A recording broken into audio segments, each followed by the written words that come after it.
बुलेटिनमध्ये स्वागत आहे। केंद्रीय पंचायती राज राज्यमंत्री कपिल पाटील यांची पत्रकार परिषद व पत्रकारांसोबत स्नेहभोजन कार्यक्रम कल्पना रिव्हर विला खुर्द येथे संपन्न झाला। कल्याण ते नगर रस्त्याचे श्रेय कोणी घेऊ नये। प्रत्येक पक्षात गटातटाचे राजकारण हे असतेच। येणाऱ्या स्थानिक स्वराज्य संस्थेच्या निवडणुका यावरून आदेश येईल त्याप्रमाणे लढवल्या जातील असे भाषणामध्ये केंद्रीय पंचायती राज राज्यमंत्री कपिलजी पाटील यांनी सांगितले। कार्यकर्त्यांनी पडण्याचं काही कारण नाही। मी कधीच कोणाला सांगत नाही कोणाकडे जायचं। शहापूरलाही वेगळी पत्रकार परिषद व्हावी, मुरबाडलाही पत्रकार परिषद व्हावी। मुरबाडला आमच्या स्नेहभोजनाच्या कार्यक्रमाच्या निमित्ताने आम्ही पत्रकार परिषद घेतली आणि आज आपण शहापूरमध्ये आलो। शहापूरला मला वाटतं बऱ्याचशा गोष्टी आपण भिवंडीच्या पत्रकार परिषदेमध्ये क्लिअर केलेल्या आहेत। त्याच्यामुळे पुन्हा निवेदन करावं असं मला वाटत नाही, पण आपली इच्छा असेल पुन्हा त्याच विषयाचं निवेदन करा, कारण आता काही परिस्थिती 15-20 दिवसात बदललेली नाही आहे।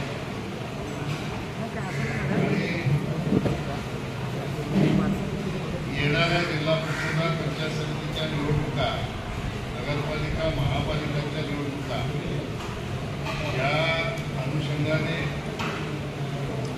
कार्यकर्त्यांचे मेळावे, कार्यकर्त्यांचा प्रवास हा सुरू झालेला आहे आणि त्या दृष्टिकोनातून संघटनेच्या माध्यमातून कशा प्रकारची रणनीती असावी त्याच्यासाठी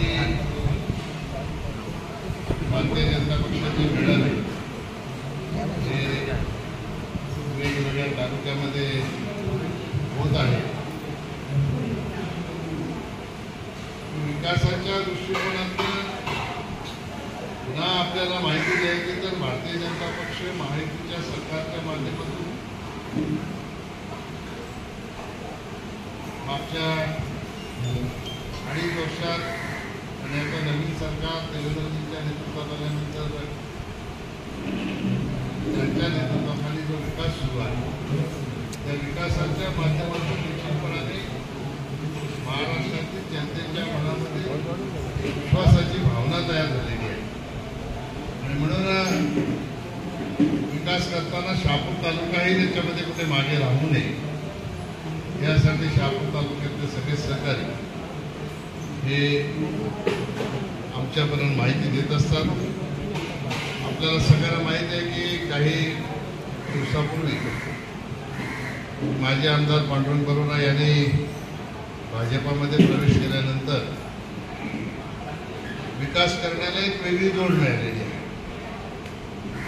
पांडुरंगला जिल्हा परिषदेचा अनुभव आहे, आमदारकीचा अनुभव आहे, त्याचा 5 वर्षाचा असतो तरी वडिलांचा 20 वर्षाच्या निवडणुकीचाही अनुभव आहे आणि तालुक्याची सगळी भौगोलिक, राजकीय, सामाजिक, आर्थिक सगळ्या परिस्थितीची जाणीव आहे आणि म्हणून विकासाच्या दृष्टिकोनातून शहापूर तालुक्याच्या माध्यमातून काही करायचं असतं तर पूर्वीचे आमचे अध्यक्ष भास्कर जाधव असतील, सुभाष शरड असेल, इथे समोर माझ्या बसलेले सगळे आमचे नेते असतील, त्या सगळ्यांना सोबत घेऊन पांडुरंग बरोरा विकासाच्या दृष्टिकोनातून जे नियोजन करतात ते निश्चितपणाने शहापूरच्या विकासाला गती देणारं नियोजन भविष्यामध्ये ठरणार आहे।